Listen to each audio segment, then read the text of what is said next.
नमस्कार, मैं doctor Sanjeev from Bharat homeopathy इस वीडियो में आपका स्वागत करता हूं।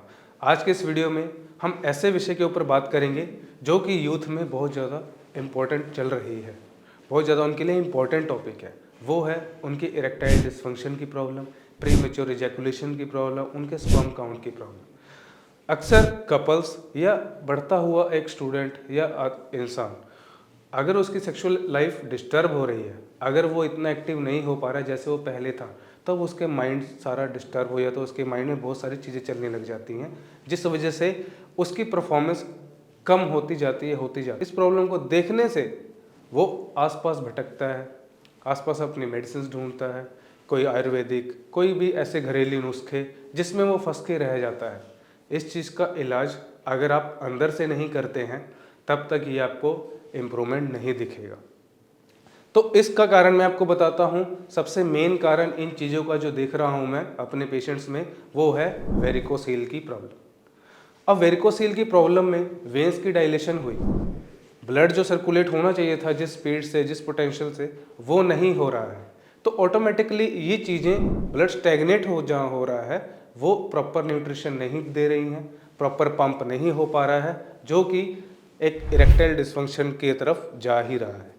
अब इरेक्टाइल डिसफंक्शन है क्या? आपके लिंग में तनाव नहीं रहना। आपका लिंग थोड़ी देर के लिए तनाव रहता है, फिर वो नॉर्मल हो जाता है। आप जितनी भी कोशिश करते हैं, जितने भी डिज़ायर्स हैं, वो उनके बावजूद भी।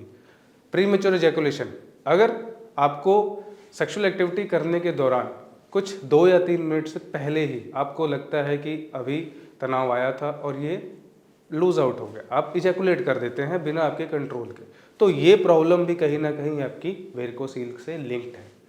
तीसरी प्रॉब्लम जो है वो है आपका स्पर्म काउंट का गिरना, गिरते रहना। अब स्पर्म काउंट को जो ब्लड का टेम्परेचर है वो नुकसान पहुंचाता है। तो आप इन चीज़ों से अगर आप ग्रस्त हैं तो सबसे पहले आप अपना अल्ट्रासाउंड करवाइए।